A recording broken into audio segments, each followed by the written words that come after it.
Jeff is going to provide us with some nice slides and stuff that will go when we put the replay out in the community. We'll attach everything there, as well as a link to the previous presentation he did talking about dialogue to this community. So you're going to have a full rounded learnings about how to write great dialogue. So Jeff, over to you.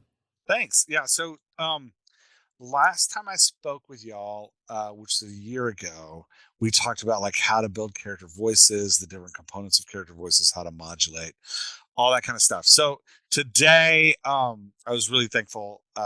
Christina and Fictionary asked me to come again. Today, we're going to kind of do part two, which is building cast. If you haven't seen part one, you're going to be fine. There's stuff that you can pull out of this one that you didn't, that wasn't, but they do complement each other. So after you watch this one, make sure to go back and watch that one.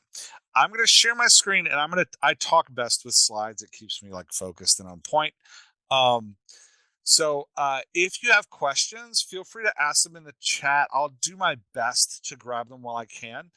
If you want me to expand on something, grab it in the chat. I will stop at like points just to like double check that I haven't missed anything or done anything like not explained anything well that y'all need more elaboration on. So let's get going. Sharing my screen. All right. So today we're going to talk about rethinking our cast. And I'm super excited about this. I got to say, I do a lot of talking. I do a lot of like speaking to groups of writers, and y'all are the first group outside of my own community that I've shared this with. So this is new for y'all. So I'm pumped. Hopefully this helps. The downside of being guinea pigs is that who knows if this will actually be relevant. We could go an hour and y'all are like, I don't know what's happening. And the slides will be available to you. I will make sure you have them. Or Christina, actually, I won't do anything. Christina will make sure you have them. I won't do anything. So we're going to talk about building your cast. I know part of what I love about books and movies and stories that we digest right now is that when a cast really clicks, when a cast like totally comes together and aligns, there's an energy that's generated, an excitement that's generated around that story. So today we're going to dive into how we do that. What's that magic thing that's happening that just makes a reader or a viewer, a consumer of the story, super excited about what's going on. So first, a little bit about who I am. I've been writing for 9 years. I think I'm on year 9. I have 12 novels on the market, and I've written, published over 100 short stories. I'm a hybrid author, I think they call us. I've done traditional contracts, and I've published a ton independently because I'm impatient and a little I don't know how you'd even describe it, fatalistic about my writing. Maybe I tend to go indie before traditional, but I have had some traditional contracts. I have a trad book coming out in November, actually, with Lake Drive Publishing, which is exciting. So I've kind of gone both. During the day, I lead the writing team and production team for an innovative training company that simulates difficult conversations. We specialize in artificial emotion. It's actually how I got into being the dialogue doctor. I was working with that company, talking to a friend of mine, Jay Thorne, about how I could give back to the author community. And he was like, could you please just take what you do in tech and apply your knowledge of like voices and how we replicate real human dialogue in engaging ways to writing novels. So that's where the Dialogue Doctor began. I've been doing the Dialogue Doctor for a little over 3 years now. And I specifically, if you've never engaged with the Dialogue Doctor, I work specifically helping writers improve their dialogue and characterization. I've got books on the market. There's a team of Dialogue Doctor coaches I work with. So that's why I say we. If you hear me say we during this, a lot of these concepts today were developed by the team, not just me. And I get uncomfortable just saying I because they're the team concepts. So yeah, we've got some books out. We do events all the time. I do a weekly podcast and a free newsletter and one-on-one coaching. And I'll give links to stuff where you can find things at the end of this. Before I give links, I want you to actually like decide if you want to engage more. So we'll give links at the end. I'll give links at the end. The we doesn't apply that time. All right, focus, slides. Let's go. So today, what's the goal? The goal is to create a cast that readers are going to fall in love with and obsess over and tell their friends about. Think for a minute, just imagine the last story that you engaged with that may have been outside of the normal genre you read or consume, but that you were just so engrossed with the cast you couldn't quite put it down. I When I think of like examples of that, I remember I didn't get to watch it, but I read the Song of Fire and Ice series, the Game of Thrones series. I just remember being engrossed with that cast. My wife was huge into the Outlander series of books, and I read those recently, and again, just fantastic casting in those. I know my kids and I love Marvel movies, and we watched one of our favorites is the Guardians of the Galaxy cast. They're just this collection of character voices that come together in such a way that they're just enchanting, and it's hard not to fall in love with those stories.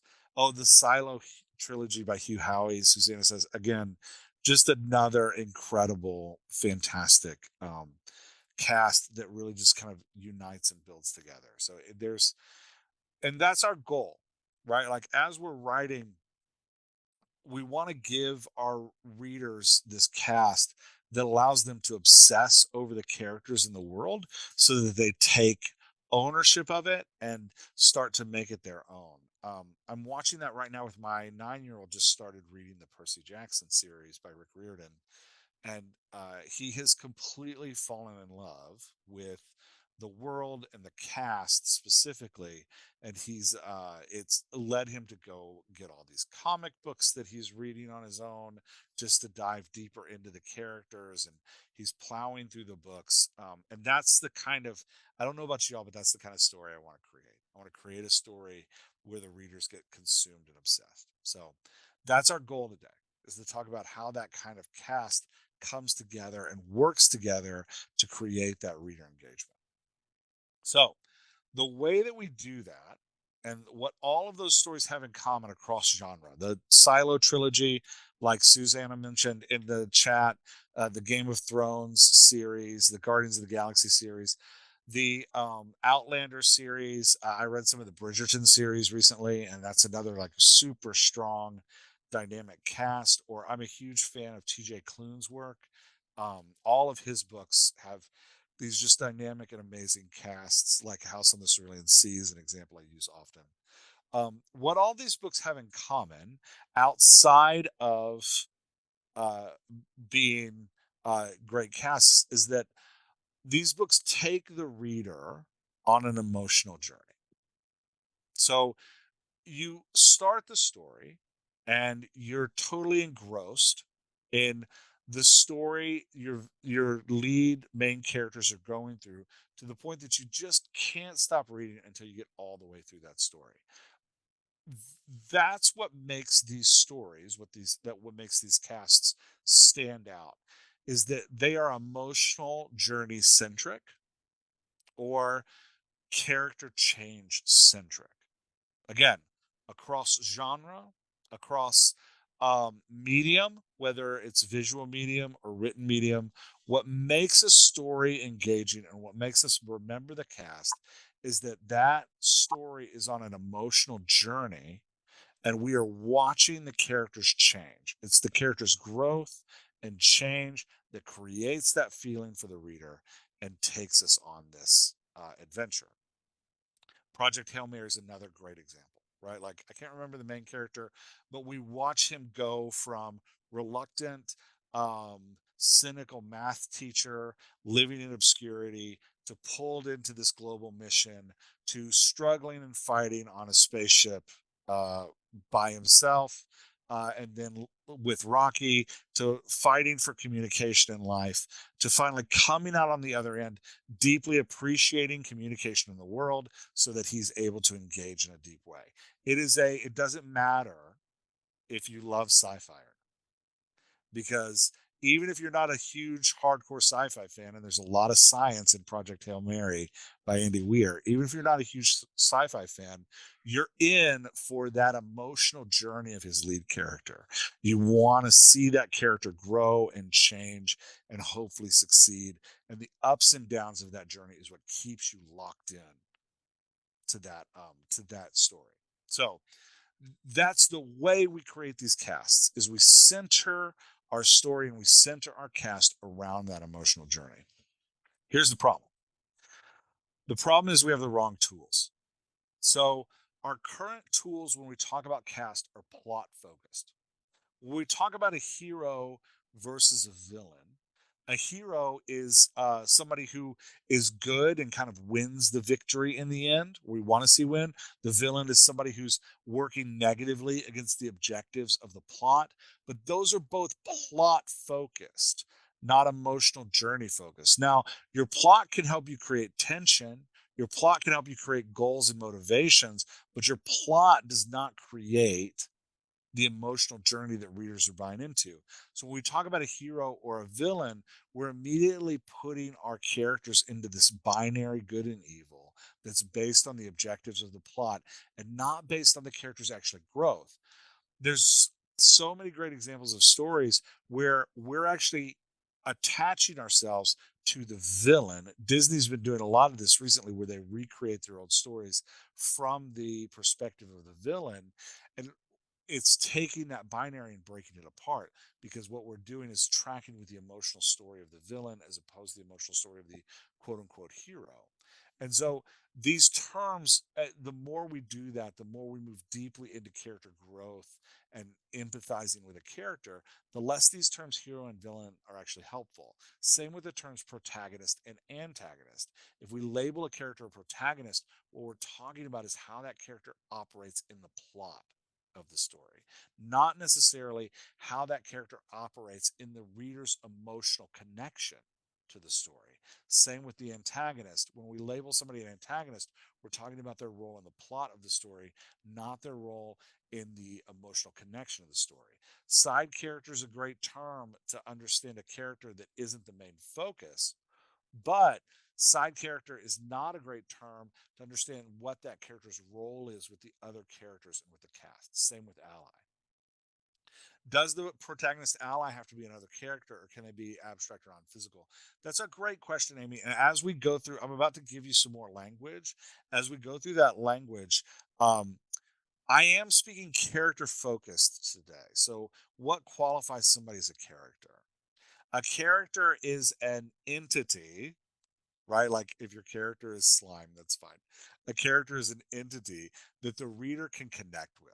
So, like a ghost could be a character. A puddle, if it interacts with other characters, can be a character. So, what qualifies somebody as a character is its ability to interact with other characters in the cast, and that's what dialogue is. That's what story is. Story is us observing characters interacting with each other as they grow and change to overcome adversities and obstacles, or to fail at overcoming adversities and obstacles. So we are talking about things that uh, deal with um, actual entities that interact with each other. So, can the feeling of fear be a character in your story? If the other characters are interacting and in conversation with, in dialogue with that feeling, then sure, but they have to be interacting. Um, so, can tension and conflict be character driven? We're going to get to that. Um, yeah, so you can totally have an animal as a character. I've read lots of books where nonverbal animals are characters, and we'll get to let's get to that. Any other questions or thoughts around the problem we face before we start talking about the solution? All right, I'm going with your lack of response in the comments as affirmation that we're moving forward. So we're moving forward. The solution. So my goal today is to give you some tools that are going to help you reconsider your cast and think about your cast in new ways. Um, we need these tools because we do want to center our entire cast around the emotional journey the reader is taking. I'm going to continue to stress that. We're not putting character growth at the center of the book. We're putting the reader's emotional journey at the center of the book. It just so happens that the reader's emotional journey aligns with how our character is struggling through adversity or how our character is growing. So, but we always want to keep our tools reader focused. So, we're going to talk through the tool I call VEA today, which is vehicles, engines, anchors, and hazards. Um, and I realize I'm a little philosophy heavy right now. As we move, I'll get more and more practical as we go. We're going to do philosophy first and then head into the practicality of it. So, vehicles, engines, anchors, and hazards. This is how I want you to start reconceptualizing your cast. As I go through this and you look at the casts of stories that you love, I think you're going to find that you're able to put the characters into these categories and see how they work together to create a compelling emotional journey, regardless of genre. So let's talk about vehicles first. Vehicles are the most important character you have in the story because this is the character or characters your readers will connect with during the story. How do you know? This is the reason we call them a vehicle is because the reader gets in the car with this character and drives the journey with this character. So whatever character your vehicle is going to most connect to, that's your vehicle. Um, Vehicles are the character that the plot revolves around. So if we're thinking of your plot as a series of interconnected scenes in which characters are trying to accomplish some objective, the vehicle is the character that plot revolves around. If you're writing in first person, then your vehicle is the POV character. So if you've got I, me language in your book, then your vehicle is that I, me character because the reader is seeing the story through that character's eyes. If you're writing in third person POV, then your vehicles are the characters that we spend the most time with. The characters, if you're giving inner thoughts to a character in third person, like TJ Klune often writes in third person close, which means he will write in third person. For example, The House on the Cerulean Sea is written from the perspective of Linus, but Linus, we get insight into how Linus sees the world and Linus's thoughts and ideas about things. And so Linus is our vehicle character through that story. Um, so, and again, the reason vehicles are important is because as we're breaking down our reader's journey, we need to know what car our reader's in, right? Like, who's the reader traveling with? We got to know because that's who we're crafting the journey around. Now, I'm going to say a big statement and I want you to hold on to it for a couple seconds. And then I'm going to say it and then I'm going to take it back in a couple minutes. So hold with me as I say it. All vehicles have to have growth arcs.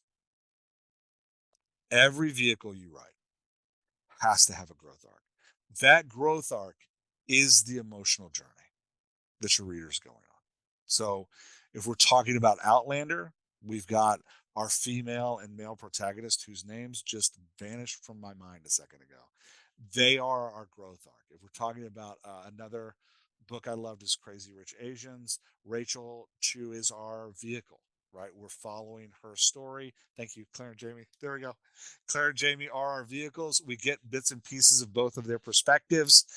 They are our growth. They both have growth arcs through each book. Rachel Chu in Crazy Rich Asians has an amazing growth arc. We're going back to Project Hail Mary, our science teacher who becomes an astronaut who saves the world. He is our growth arc character, right? Like, so we want this character not just changing as the story goes along, but struggling to change and fighting to change in order to win and succeed. That crafts that intense emotional journey. Now, there are 5 types of vehicles. And the reason I'm giving you 5 types of vehicles, and again, you'll get all these slides. So don't worry. You can, I know You're already like, you gave me 4 terms, and now I'm at 9 terms, and you still have a half hour to go. I know. So there's don't worry, you'll get these slides. You can use this, and again, this is a tool. Um, I did construction work as a blacksmith for a while, and we used to say, right tool for the right job. If it's the wrong tool, put it down. So it's the same here. This is a tool. If this tool isn't working for you, it's okay. Just wait a second. I'll give you another one in a couple minutes. So your vehicle character, there's 5 kinds of vehicles, and they're each different, and we use them differently. So it's important that as you're putting your reader into a vehicle, you know what kind of vehicle it is. So the most common kind of vehicle we use is a lead vehicle, right? So for like A Man Called Ove, our lead, written by Friedrich Bachmann, our lead vehicle is Ove, right? He is the character that we follow through the whole story. Solo POV, it's third person close. We get Ove's inner thoughts, but he's the character we're living in, right? Like, so that lead character is going to have a really, when they hold the story like that, they're going to have a really dynamic plot arc, right? We want to see a lot of growth from them. We want to see struggling to grow. You're going to need to know the best and worst version of that character, because they're going to want to fight for the best version and sometimes succumb to the worst version of themselves. So we're going to have a very dynamic growth arc as the story goes on. Lots of scenes for this character in a POV. If we're thinking of a more complex cast that has multiple vehicles in it, then like take Game of Thrones. The first book sets up the Stark family, Ned Stark and his children, as our POVs, right? Third person close and third person limited are very similar. Yes, Trevor. So that that yeah that sorry, Game of Thrones, that so there we have 7 different vehicles that we're spending time with. All 7 of those vehicles have complex growth arcs in that first book. Some of those grow positively, right? Like we see Ned's um, oldest son take leadership and grow strong. We see Ned's youngest daughter um, start to find her own way by practicing using a sword. Some of those characters grow negatively. We see Sansa, Ned's oldest daughter, really start to fail and struggle to find who she is. And in the end, Ned ends up getting his head cut off. Sorry if I just ruined that book for you. But that's I actually do apologize. I didn't mean to ruin that for you. But that's the but again, it's like 15 years old, so I don't feel too bad. But that's how we want to think of our lead vehicles. They have these complex growth arcs. We know the best version of them and the worst version of them. And as a reader, we're journeying with these vehicles to understand, to feel the story as it goes. The lead vehicles of your story, and your story will, at 9, there's never a maximum of always, but 9 times out of 10, your story is going to have a lead vehicle. So just know that this is the vehicle that we want to focus in on, and the most important character in your story, because they drive the emotional journey of your reader. Some stories have third party vehicles. So, a third party vehicle is a character that looks down on the story and tells the story to the user, to the reader. My favorite third party vehicle is comes in the book The Book Thief by Mark Zuckus. The story is told by the character of Death, right? And Death has a perspective, Death has his own voice, Death has a growth arc, believe it or not. Now, a lot of times these third party vehicles, we meet them at the end of their growth arc. Elizabeth Gilbert's written several novels that are told from the character who is older, looking back on herself. We're seeing that character having already grown and matured. So, but there still is the presence of a growth arc that the character has experienced um, in that character. Amy, I see your question. I'll get to it in a second. There's also supporting vehicles. Now, supporting vehicles tend to be vehicles that are smaller. They have smaller growth arcs. Usually, we include a supporting vehicle if we need to solve a problem in a plot. So, a lot of times, authors will come to me and they'll be like, okay, my book is 99.9% in one POV, but then I got this one scene that I need to give to somebody else in order to accomplish this thing in this plot. I hear it all the time. And I'm like, hey, That's great. You can totally do that. That character needs at least 2 to 3 scenes, because even though they're just a supporting character, if you put the reader in their vehicle, the vehicle needs to go somewhere, right? So if you give them one scene, they need 2 or 3 so we can actually see them grow and change. A great example of this in Lord of the Rings, we have Frodo, who's one of the lead vehicles of the story, walking off to Mordor. He's walking with his friend Sam, who is a classic engine, which we'll talk about in a couple minutes. And but there is a couple scenes where Frodo gets trapped by a spider and is in a coma, and Sam has to take the vehicle role, and we're in Sam's perspective. Sam doesn't just get a moment, he gets a couple scenes, and we see him challenged to grow and change in those couple scenes.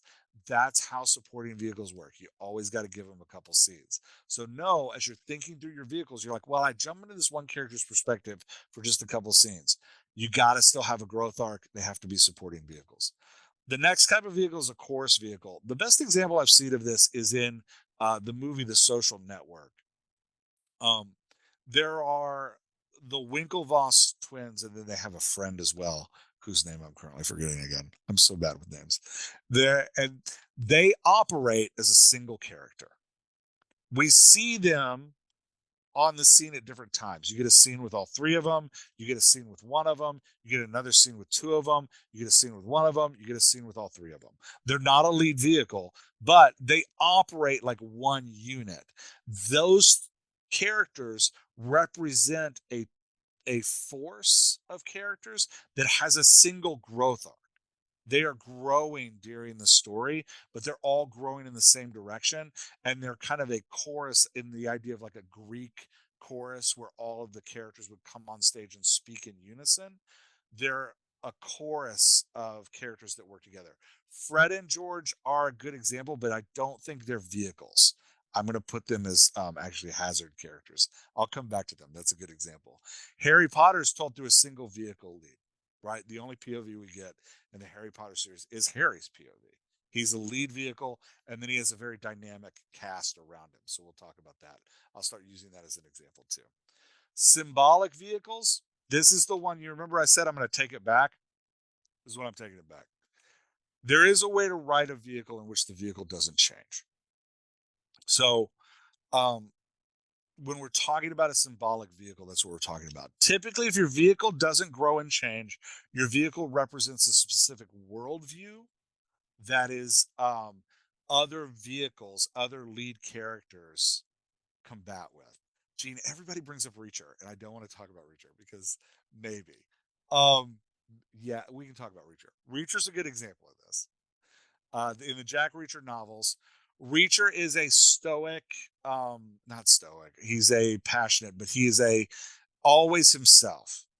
He does not change. In fact, the books are written to show that regardless of what happens to Reacher, he doesn't change. He represents a specific worldview that's patriotic, that's pro-military, that is a benevolent force, I would call it. And he is always that thing. Other vehicles around Reacher have to constantly deal with who Reacher is and navigate around him. So when you use a symbolic vehicle, the point of that symbolic vehicle is they represent a worldview, and your book is about how that worldview functions in a world that's constantly changing. When I was a kid, I read a lot of Christian literature, a lot of like Christian novels. There was often a Messiah Jesus figure in those novels who would show up in the plot, and everybody would have to deal with who this character was and how they function around them. So that's that symbolic vehicle. Symbolic vehicles are tough to write because you're asking the reader to so support the worldview that they're willing to stay on track with the book. You to really make a symbolic vehicle work, um, they have to function with a lot of characters around them changing. Okay, that's a lot about vehicles. Second, somebody asked about second person POV. Second person POV, you're putting the reader in the lead vehicle spot. and your reader is the lead vehicle, and you're forcing your reader to agree to the terms of growth and change that you're making. That's why second person's so hard to write, because you have to take that reader on a journey where they're making poor and negative decisions about who they are, even even though the story's progressing. For those that don't know, second person is when you is the main character. You do this, you do that. I said to you, we were in a bookstore together, and I said to you, I can't believe you talked to the person that way. And you said, yes, yes, I did. And so that's like the reader has to be on board for you saying, you putting words in their mouth. That's why second person is really tough to write. Can a symbolic vehicle be a positive force? It can. Again, we're talking about characters, so they have to be interacted with and be able to interact. So remember, if you have a vehicle, you want it actively interacting and making choices. Symbolic vehicles make choices, right? Their choices just always come from the same worldview, and they kind of serve as a rock that the rest of the world has to bend around. I don't recommend writing symbolic vehicles because they're very hard to keep readers engaged with. Because again, the reader has to be so on board with the worldview that they're okay to accept the symbolic vehicle. The books become kind of champions of a specific worldview. Okay, let's get to the other characters because I think some of your questions will be answered as we go there. So, one more thing about vehicles: vehicles make choices, and this is important to know. Vehicles also always make choices. Um, so if you've got multiple protagonists, right, like multiple lead characters in your story that the plot is revolving around, you have multiple vehicles, right? Remember that the vehicle is whoever your reader is in the story with. So, and these vehicles make choices. I'm saying this 5 times now: vehicles make choices, because we're about to talk about how the other characters influence your vehicle. And it's important to remember the characters give influence and create tension, but your vehicle is always making choices to be the best version or the worst version of themselves. Let's talk about engines. Engines are characters that encourage your vehicle toward positive change. They inspire the vehicle to grow into the best version of themselves. We're talking about Project Hail Mary, the scientist in Project Hail Mary. Rocky is his engine. Rocky, the alien he encounters on the ship, is encouraging him to be the best version of himself, to figure out the plot, to understand how the problem is going to be solved, right? We were talking about Frodo in Lord of the Rings. Sam is Frodo's engine. Sam is constantly encouraging Frodo to move forward, to fight through the struggle. If we want to go to romance, Bridget Jones' Diary is one of my favorites. Um, in Bridget Jones' Diary, she has 2 love interests. She has Darcy, who in the movie is played by Colin Firth, wonderful, and then she has Daniel, who in the movie is played by Hugh Grant, also wonderful. But Colin, sorry, now I'm just getting distracted by Bridget Jones' Diary. Colin Firth is her engine. When Colin Firth comes around, she becomes the best version of herself. She's pushed to the best version of herself. Another great one, and I think it goes for a lot of the Nora Roberts stories. When Harry Met Sally, you've got Harry and Sally, 2 vehicles of the story. We see the story through their eyes. They are each other's engines. When they're around one another, they're encouraged to be the best version of themselves. A lot of times in romance, you're going to find that if you have 2 vehicles, they are engines to each other, because we want to see them grow together and come together. So, engines are characters that encourage the vehicle to be the best version of themselves. As we're talking about how to create an engine, there's 2 ways to create an engine. There's engines that push and engines that pull. So I'm not going to go deep into how to create and modulate character voice today. I did that in the last talk. Go watch that to see the last talk. But you'll know that your character's voice is modulating through the story, the vehicle character, as they grow into the best version of themselves. So their voice is going to change a little bit. As they make choices to be the worst version of themselves, their voice is going to change a little bit. Engines that pull model the voice you want your character to become. So when we talk about Lord of the Rings, Sam is a perfect engine that pulls. Frodo is a little anxious. Frodo is a little self obsessed at times. Frodo is a little uh, lacking in perseverance to accomplish the mission. Sam is determined. Sam is humble. Sam has the mission at the heart of his service to the cause at the heart of his character. Sam is everything we want Frodo to be. We're seeing the story and feeling the story through Frodo's eyes. But what we're hoping, that we don't even know that we're hoping, but what we're hoping unconsciously is that Frodo becomes more like Sam. Sam is an engine that pulls Frodo toward the best version of himself. We also have engines that push. These are engines that irritate characters, that frustrate characters, that characters feel they need to overcome. And when that character comes around, the vehicle is pushed to the best version of themselves. So Linus in TJ Klune's The House on the Cerulean Sea is our lead character. He is trusting in bureaucracy, trusting in systems, trusting in his station in life. He is generally unhappy and isolated and alone. The best version of Linus, the Linus we want to see, is Arthur. That's the engine that pulls Linus. Arthur is connected to community. Arthur has a deeper understanding of the world. He understands the positive workings of bureaucracy and the negative workings of bureaucracy. We want Linus to become, in some ways, more like Arthur. Engine that pushes Linus is, there's a child in the book called Lucy who is a child representation of the Antichrist. Lucy is erratic. Lucy is um, hyperbolic. Lucy, like, he's bigger than life. Lucy is constantly threatening to murder and bring darkness on the world, even though he never does because he has Arthur in his life. We want Lucy challenges Linus to be better. We don't want Linus to become like Lucy. We don't want Linus threatening darkness in the world, but Lucy functions as a Linus engine, and that when Lucy is around, Linus chooses to be better. Ooh, Robert, you read my mind. Let's talk about Gollum. Anchors. Anchors are characters that encourage vehicles toward negative change.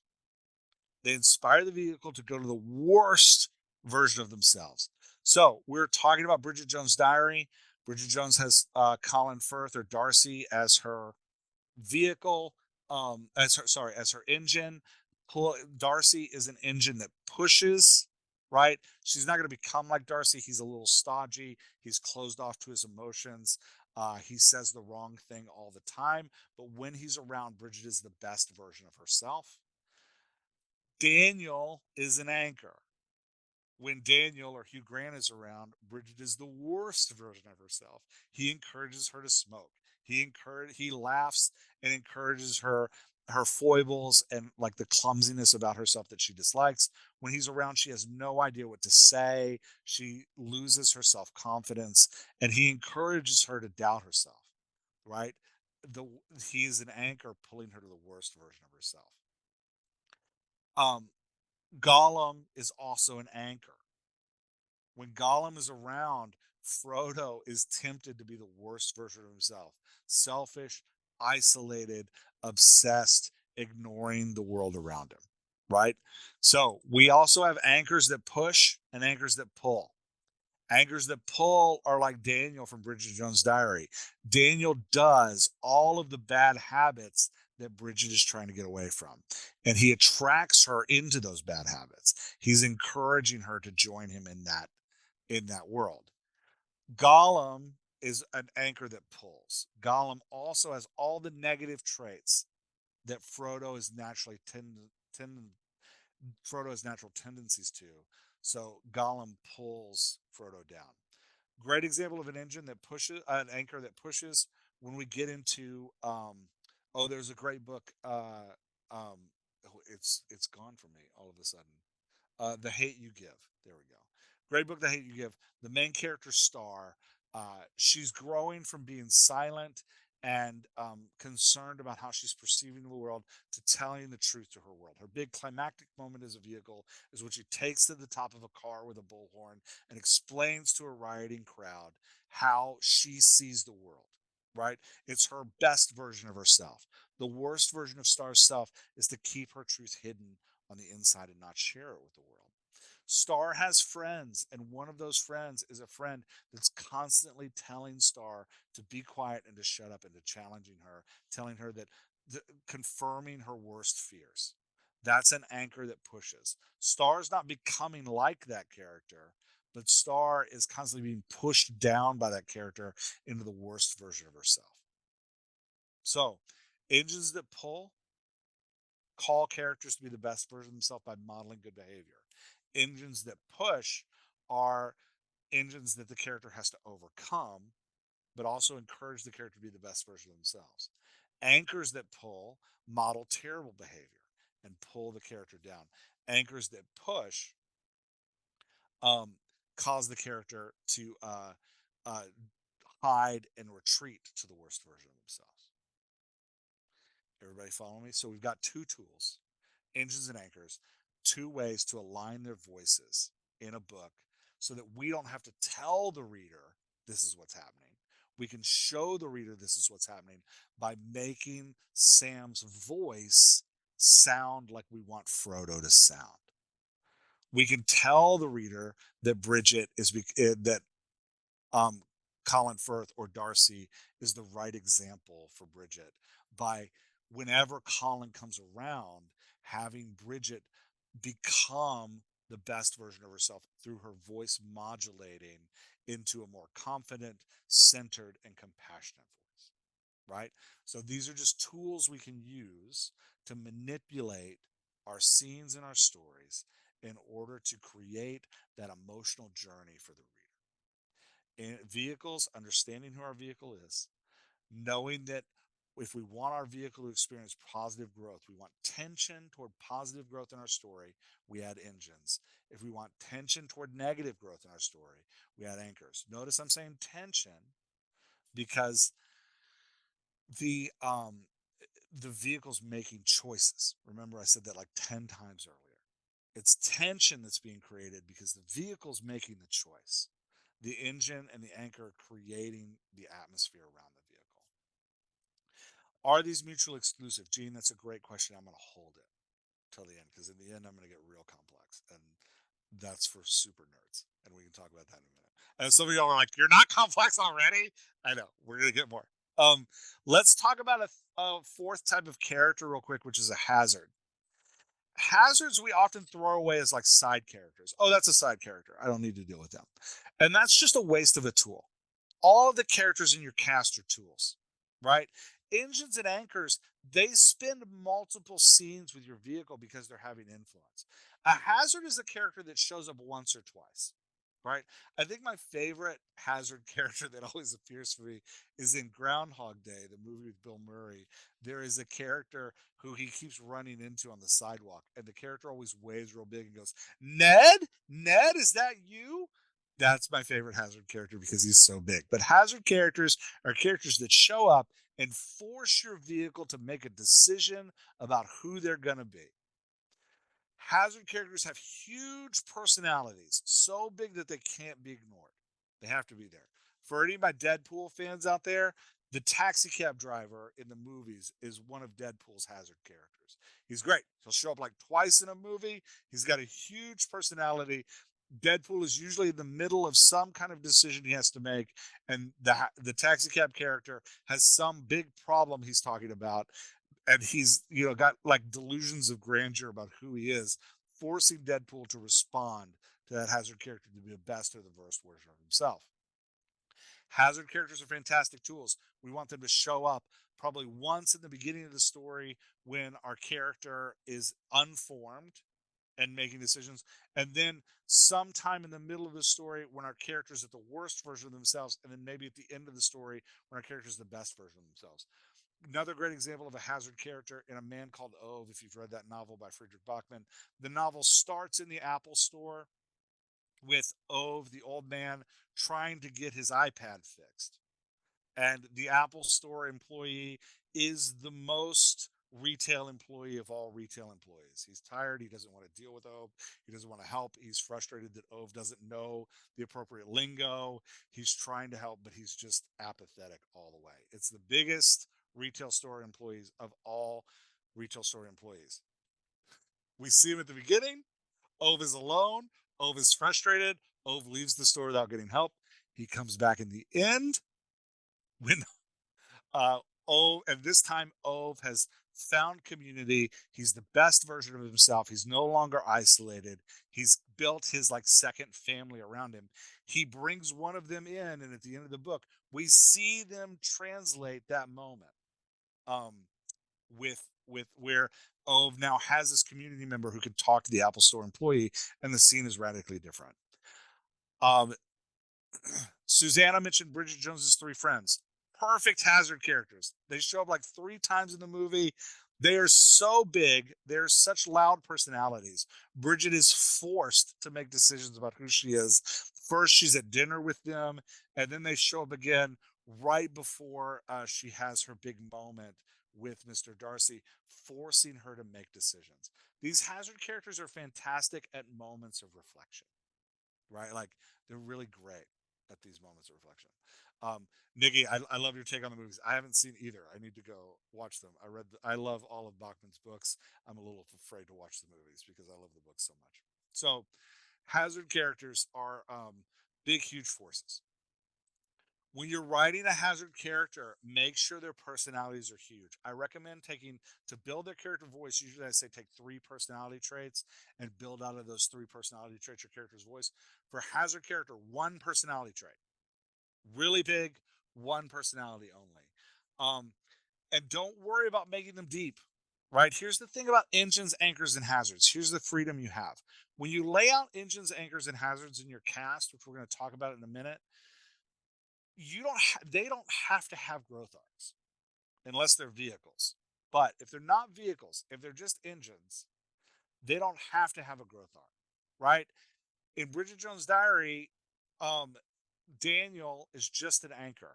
We're never in Daniel's perspective. He doesn't have to have a growth arc. Now, Darcy, we get into Darcy's perspective. He's a supporting vehicle. He does have to have a growth arc, and he does in that story, right? So, because we get behind his eyes for a couple scenes, he's got to have that growth arc. Nigel in The Devil Wears Prada, was that Stephen Tucci? Stephen Tucci is a great example of um, an engine that pulls. Stanley Tucci. Thank you. Did I say Steven? I'm terrible. If anybody knows him, don't tell him I got his name wrong. I'm just kidding. If you know him, hook me up. Uh, anyway, he's a character of. He is a great example to Anne Hathaway's character, who's our vehicle, of somebody who is an engine that pulls, right? Like he is the best version of what we want Anne Hathaway to become. He's generous, he's kind, he's empathetic, he understands his place in the world, and he respects the world that he's in, which is where we want Anne Hathaway's character to change in that movie. I haven't thought about the movie in a long time. I would need to think about that more. I'm trying to remember if that movie's got dual vehicles. I wonder if we're ever in Meryl Streep's POV. I'll have to go watch. I would say that yeah, I don't know. I'd have to go reconsider that. But great example. So hazard characters are these big, huge characters that force back on track, force our vehicles to change. So vehicles, engines, anchors, hazards. They engines and anchors pull and push. Right? You get the concept. So if you think about this, and now I'm gonna go. This is where I said I'm gonna go full nerd. I don't know if y'all ever saw the movie Stargate, but when I saw the movie Stargate as a kid, where he draws an X on a graph, a Y and X axis on a whiteboard, and then he draws a Z axis that goes like in 3 dimensions. A lot of times, our Y and our X axis equal the X axis equals time, the horizontal axis equals time, and the Y of our story, and the Y axis equals character growth, positive growth in the top half of the Y, negative growth in the bottom half of the Y, right? So we'll graph our stories that way. Like I love um, Oh man, see, it's all just disappearing as I talk. There's a lot of great craft books that talk to you about how to graph your story across a Y and an X axis to show that positive and negative change across time. We also have a Z axis, and that Z axis is the tension created by your engines and anchors. On one side of that Z axis is your anchors, on the other side is your engines. I'll stop being weird math nerd now and just talk about how it works in your story. If you're writing a scene and you want the scene to be harder for the vehicle, you want the vehicle to struggle to be the best version of themselves in the scene, give them a bunch of anchors. If we want to see Frodo struggle, we put him with Gollum, right? If we want to see Bridget struggle, we put her with Daniel. If we want to see Jamie struggle, we put him with McDougal, right? An Outlander, the old Scottish guy who is focused and hell bent on war. He makes Jamie the worst version of himself. The female character as well, whose again name is totally gone from my imagination right now. If we want to see Rachel Chu struggle in Crazy Rich Asians, we put her with the mother, right? Not her mother, but her love interest's mother. If you want your vehicle to struggle, get them with an anchor. If you want your vehicle to have positive influence, if you want to create positive tension, you want to make a scene that feels like it could work out, put them with an engine. If you want a scene to feel like it should work out and fail, like Nora Ephron often does in her rom-coms, have the vehicle reject their engine. Can you see how you can start use these tools to not just manipulate your plot and the emotional journey that your reader's going on, but to manipulate your scene as well, right? You can take your scene and you can say, man, this scene doesn't feel tense enough. I need higher tension. Your vehicle's either going to reject that engine or you need to add a whole bunch of anchors. Yeah. Does that make sense? Reject the engine or anchors that weigh the vehicle down. So this becomes a tool that allows you to manipulate the tension your vehicle is feeling throughout the scene. Let's talk. I'll come back to the Z-axis, Amy, in the end, but I don't know that anybody cares about it but you and me. Let's talk about practical steps. How you can start using these tools. Step one: look at your story and find your vehicles. Right? Label them. What kind of vehicle are they? Is this a supporting vehicle? Is this a lead vehicle? Is this a symbolic vehicle? If it's a symbolic vehicle, what other vehicles do you have around it that are being challenged by it? Like a symbolic vehicle really needs like 3 or 4 supporting vehicles around it so that we know how that symbolic vehicle is influencing those other vehicles to change. So find your vehicles. What kind of vehicles are you dealing with? Number two, make sure your vehicles have supporting growth arcs, appropriate growth arcs. If you have a supporting vehicle, do they have a growth arc? They need at least 2 scenes. We need to see the struggle they're having, and then we need to see them overcome or fail, right? We need to see the struggle they're having and then positive or negative choices that they made. How are those supporting vehicles? Do they have a thing? Look at your lead vehicles. Have you shorted one of your lead vehicles? If you've got a multiple vehicle plot, and like let's say you're writing an epic fantasy, you've got 5 vehicles. My bet is you're shorting one of them. That one of them doesn't have enough scenes to actually have a complex growth arc. My bet is you've given too many scenes to another one because you're comfortable with that character's voice, you relate to them, and you like writing, right? So look at your vehicles, compare their growth arcs. How does it work? Is it appropriate? You've got a third party vehicle. What's the perspective of growth from that third party vehicle?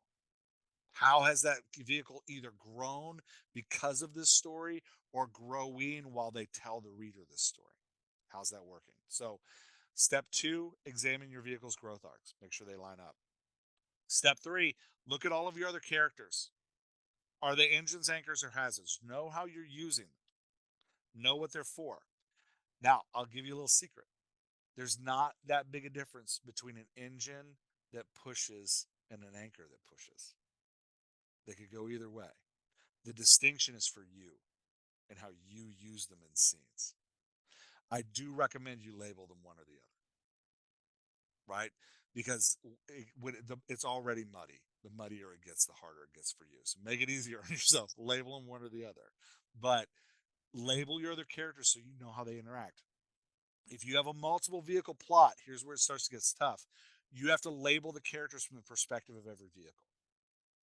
So if we're telling Lord of the Rings and we've got Strider as a vehicle, or Aragon, and we've got Frodo as a vehicle, and we've got Merry and Pippin as a chorus vehicle, who also get their own perspective and who run around together on their own, and we've got Gandalf as a vehicle who gets his own scenes, and then there are scenes where all four of these characters are together, that means that they're engines and anchors to each other. So you have to do this from the perspective of each vehicle. Get behind a vehicle's eyes and say, how do the other characters that they interact with relate to them? You get this complex in multiple vehicle stories, you get this complex web, but it's really important to know. And we talked about at the beginning, how do you create that diverse cast, that dynamic cast that readers fall in love with? Knowing how the vehicles influence each other is how that works. So James Gunn is a screenwriter who's a master of this. He wrote the Guardians of the Galaxy screenplays. When you look at the Guardians, you've got four vehicles that carry through all the movies. There is Peter, there is Rocket, there is Gamora, and there is Yondu. Right, those are our four vehicles. You then get Drax and Groot, who until the second movie you don't really get their perspective. So in the first movie they're just kind of around, right? They're supporting cast members. Rocket and Peter are engines to each other. So they're both engines that push. They push each other in different directions. But Rocket and Gamora are anchors that push.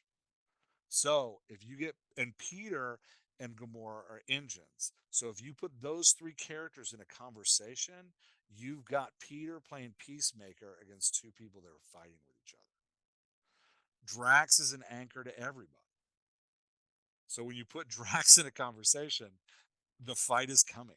They're all going to fight with each other. Groot is an engine to everybody. When you put Groot in a scene, everybody comes together. So that's why it's important to start getting this complex understanding, because if we want a dynamic understanding of our cast, we have to understand how they impact each other. So Nancy, yes, a vehicle can be an engine and or an anchor from another vehicle's perspective if you have multiple vehicles. Step 4, look at your cast as a whole story. How are you utilizing your tools to impact each vehicle's journey? And then step 5, as you write or edit, think about the tension you're creating in the scenes and how you're creating this tension to drive scenes. I know I'm a couple minutes over, so I'm going to stop there, but I will hang out for a little, as long as Christina lets me to answer questions. So where to find more? If you want more of this kind of nerdy craft stuff, um, I do a podcast. It's free. You can find it everywhere podcasts are. The Dialogue Doctor podcast.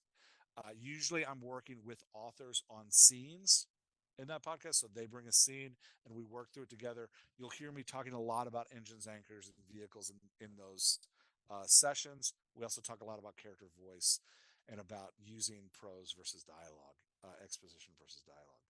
There's a newsletter you can sign up for, dialoguedoctor.com. It comes out once a week when I'm on my game. I published a book this fall. The Dialogue Doctor Will See You Now. There's a cursory information of all this in that book. We just put out a workbook last month, the Dialogue Dash workbook, that takes a one vehicle story and helps you plan all of this out, and then gives you a writing plan for 30 days and then editing tips for 14 days after that. We call that, like, period of 80 days of writing, the Dialogue Dash. We've got another one starting our community in April. If you'd like to come and join us, it's $1 a day. So you can come and jump into the Dash. We'll do 30 days of planning, 30 days of writing, and 20 days of editing. And the one that starts in April is actually a multi-vehicle workbook. So it's like you can have up to 8 vehicles in your story, which I do not recommend. And the first week of the workbook, I will spend the entire time discouraging you to cut that number back. But more power to you if you can pull it off. All right. Who's got questions that I didn't answer? Anybody? I'm going to stop the share so we can look at each other. You can drop them in the chat. would be great. Um, yeah, so Leona says she's got a squirrel that's an anchor that pulls. That's awesome. I had a friend write a zombie novel in which the zombies were all squirrels, and it was fantastic and it was hysterical. Comic relief, a lot of times comic reliefs are going to be your anchors or your engines. Hazards are great comic relief characters because there's such big personalities. When you bring them around, the comedy can kind of write itself, which is nice. Yeah, a lot of when you're looking at like a story like modern television comedies where you have multiple vehicle casts like The Office, Parks and Rec, um, one of my favorite is Brooklyn Nine-Nine. These stories that have these huge casts. Um, a lot of times the key is to making a lot of them anchors to each other, but in a comical way. So, in The Office, they're much more. They all drive each other nuts much more than they encourage each other to the best version of themselves, and that's where the comedy comes and seeing them drive each other crazy. Um, so yeah, villain characters, the best version of themselves is the most evil. Great question, Cody. That's up to you as the author, and that's what's beautiful about getting away from plot tools and thinking about character growth tools.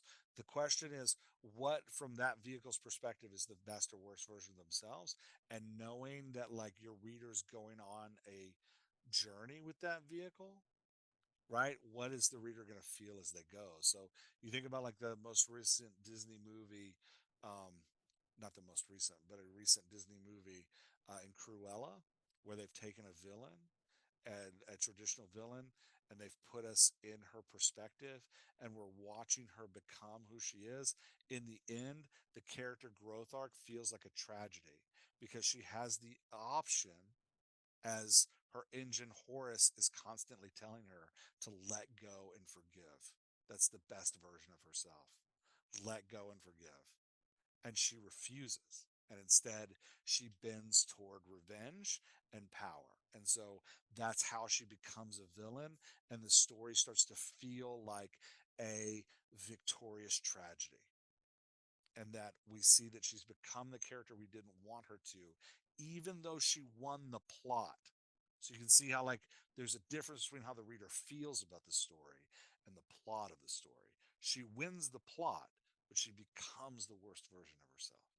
And so in the end, we leave the story feeling sad because we're like there were other options for you to take.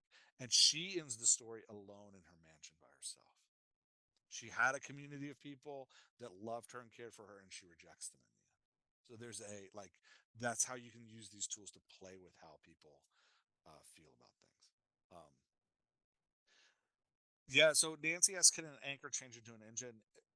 When the characters, when you have multiple vehicle stories, they will. And that's what becomes so complicated because as one vehicle changes, how they influence the other vehicle also changes. So they start to pull and push on each other. So I almost tell authors like, hey, if you're writing a multi-vehicle story and you want to analyze how your cast works, let's take it in chunks, right? Like let's divide your story into like quarters and let's look at how they influence each other in the first quarter of the story. As they grow a little bit, where are they in the story? They're the worst and the best version of themselves. How do they influence each other then? And so you kind of chunk it out because you got to slice it. Like, you're looking at individual, you can look at the whole salami or you can slice it and look at individual pieces. Sometimes you got to slice it and look at those individual pieces, which is an illustration that nobody wanted. All right. Any other burning questions I can answer? Uh, yeah. So yeah, Hannibal Lecter is the devil, and he is an engine for Clarice. He's an engine that pushes. He pushes her to be the best version of himself, of herself, right? Like he is. We do not want her becoming like him. We don't want her eating people. That's not what we want. We don't want her being maniacally manipulative. That's not what we want. What we want is for her to grow into her own voice and to like become her own um, powerful, best agent she can be. And he pushes her to do that. So he is an engine that pushes. Yeah. All right, everybody. Thank you so much, Christina. You have any last words for everybody, or? Yeah, well, that was great, Jeff. Fantastic. I put the link for Jeff's book in the chat, so you can just click on that if you want that. or you can just go to his website to buy the book as a just a great big thank you for this awesome presentation and coming here twice to our community to share his knowledge. Jeff, we really, really appreciate it. And our community, as always, thank you for being such a great audience. Yeah, of course. Y'all are great. Thank you so much. Bye, everyone. Bye, everybody.